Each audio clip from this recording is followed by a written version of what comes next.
Welcome to the hidden power of your job references.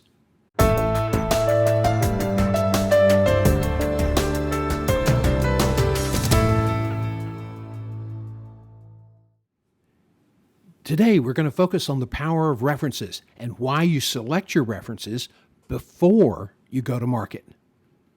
Hello, I'm John Self. I started my career as a crime writer, an investigative reporter, and editor. I worked in papers in Tyler, Texas, in Lubbock, Texas, and at the Houston Post.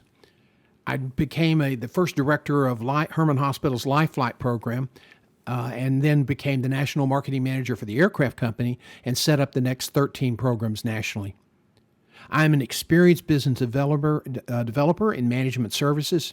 I've also been the managing partner of a global executive search firm. I've worked in 6 countries on 4 different continents.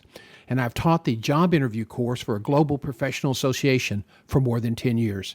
An author, an essayist, and speaker, I've been around for a while, and I enjoy helping clients become better at the job search market in a very, very tough time.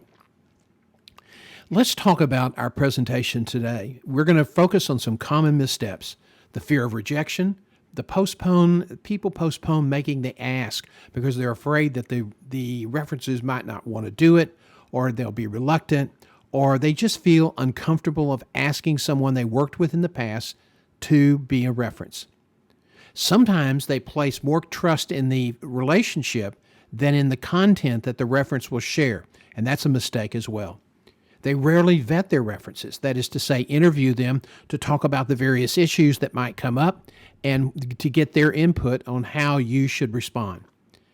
And they rarely customize their references for the job. Just like you have to customize your resume to get through the ATS scanner. When you have a job you're moving from a staff position to a chief operating officer position, you want to have references that can support your ability to be an operational leader versus a staff person. Now, the impact of reference interviews, it goes far beyond just getting the job. First of all, it strengthens your pre-offer relationship with employers through the recruiter or directly with the corporate headhunter. Secondly, you can secure additional benefits if you have references that just picture you or position you as someone that is a must-have employee, someone who delivers exceptional value, someone that they just were sorry that you left their organization, and if the new employer can grab you, they need to grab you because you will be a great jewel and a great find. This can generate sometimes a signing bonus or a more favorable signing bonus, and even sometimes a better relocation allowance. So references do have an impact, and that impact extends to improving your base and incentive compensation. So if your references give sterling, detailed answers that really connect the prospective employer's needs with your skills and your accomplishments, if they can do that, that is golden. So let's talk about who and what we need, how you need to go about doing this. We recommend that you submit a panel of 4 people. Now, a lot of search firms say 3. The problem is, a lot of times we found in our search practice that somebody wouldn't be available or somebody wasn't returning the phone call. So have a 4th so they can rely on that and get the job done. You don't want to delay the referencing process because if your people aren't being responsive, that's a bad reflection on you.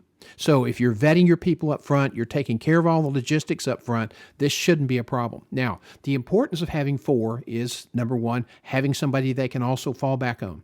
But number 2, and this is really important, you want to have a superior, a former boss, a peer, a colleague that you worked with, and a subordinate, somebody who directly reported to you. And then the 4th one can be anyone from that category.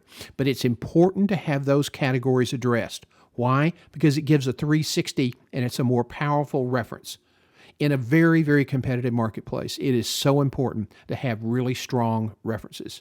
Now, executive searches can take a lot longer today. We have something that we're dealing with called the white-collar recession. There are more people looking for jobs in management at the management and executive level, and there are fewer jobs. And so it's taking not 3 to 6 months, but not 4 to 8 months, but 8 to 14 months. And I've seen that several times over the past 8 months. Because you may do 5 or 6 or 7 searches because the competition is so intense, you don't want to keep using the same 4 people over and over again. So you want to mix and match your references. So have additional references at the ready so that you don't have what is called reference fatigue. If one person is getting called all the time, they will not necessarily give you a bad reference, but they may be less than enthusiastic about another call. And again, tailor the references for specific jobs.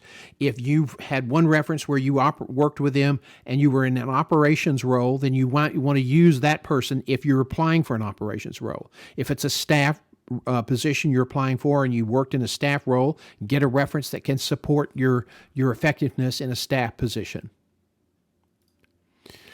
Now, the process of developing your references, it's done every day, every week, every month. Okay, it's so important. You don't just sit back and wait till the end of the search and go out and try to grab 3 or 4 names off the tree. You really want to build strong relationships, and you build those relationships, those productive relationships, every day, every week, every month by performing.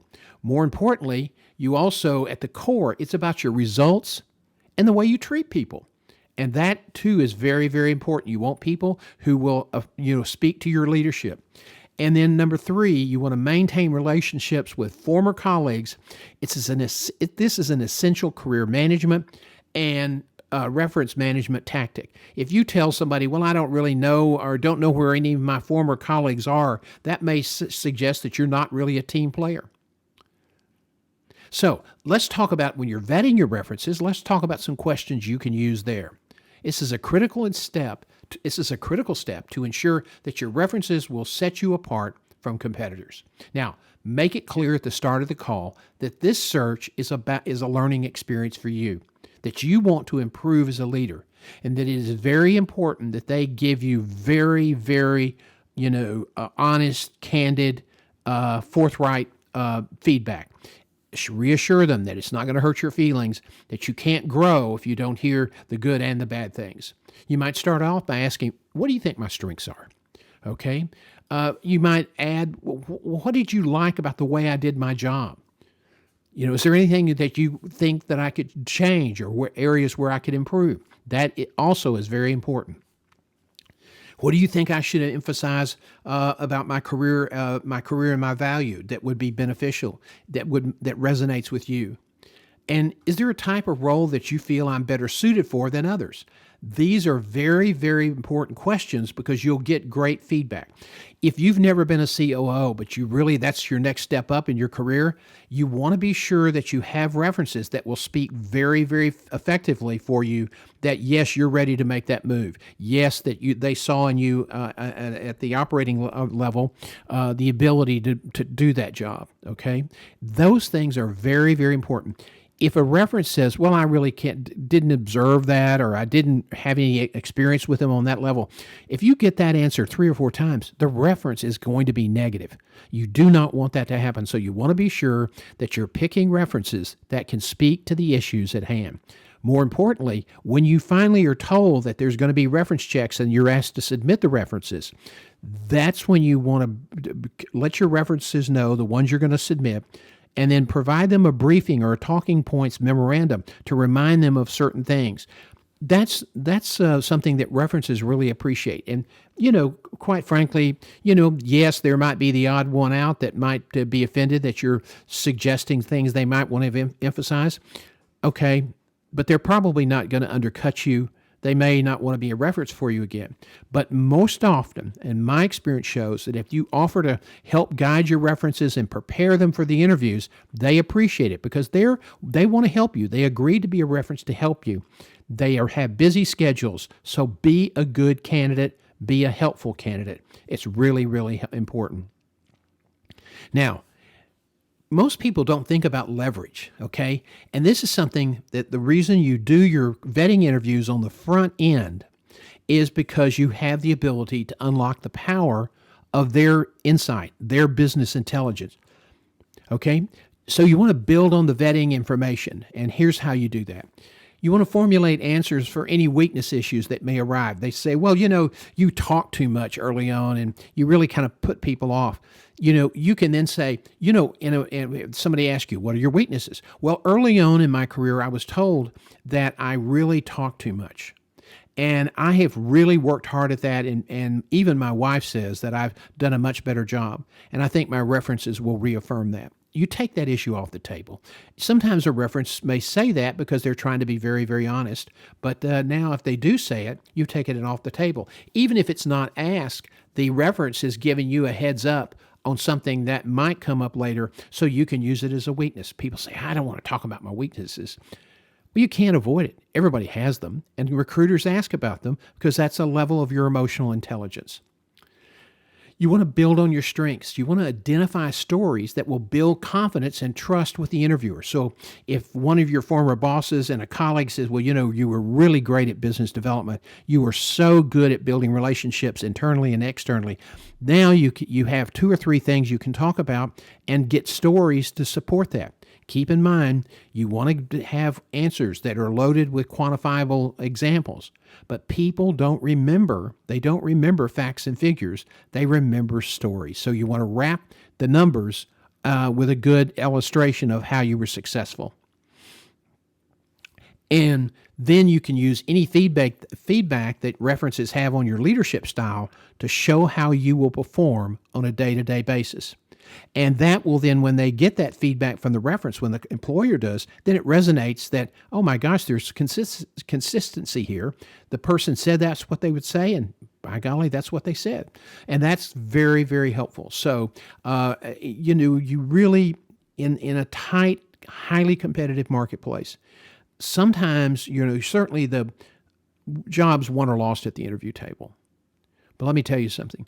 If you don't have sterling references, if they're not organized, if they're not polished and ready to go with how to get in touch with them, the importance of prompt responses, etc., you can hurt yourself in the job process. You may be the best qualified person. The client may be ready to offer you a job, and I have seen this 10 or 12 times in my career, and the references were not well managed. They weren't expecting a phone call. 2 or 3 weren't where they were supposed to be, had changed companies. The applicant didn't even know.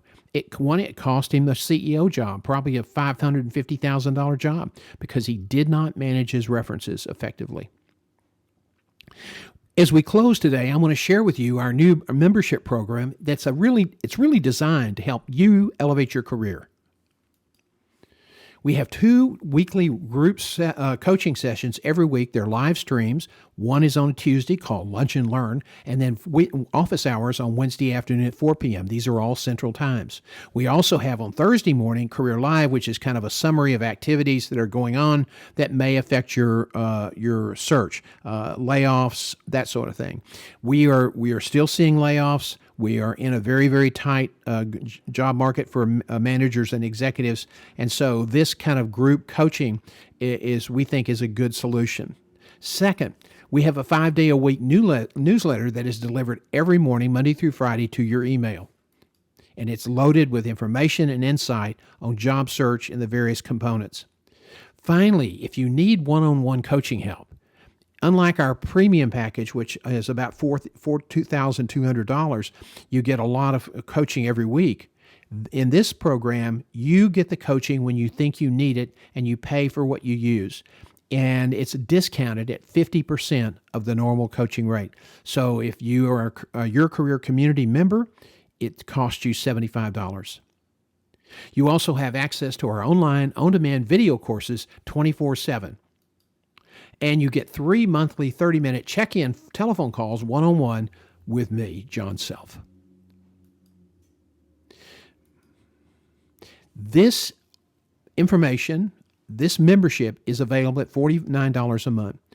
It is really well priced for what you're getting. Number two is there's no contract. So if you become a member 4 or 5 months and you don't feel you're getting your value's worth, you can cancel at any time. But that puts the onus on us to produce the quality value that you need to stay as a member. It's $49 a month, so we hope you'll consider it. You want to visit our webpage, and to the right side of the page, there is your career community gateway or something to that effect. Click that button, it'll take you to the portfolio page, and then click the portal for the career community. Again, $49 a month, you pay online. If you decide you don't want to go any further, and after 2 or 3 or 4 months or 5 months, you can stop at any time.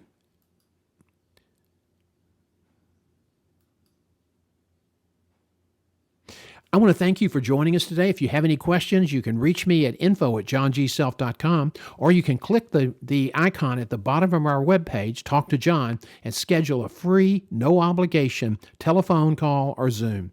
Thanks very much, everyone, and we'll see you next time.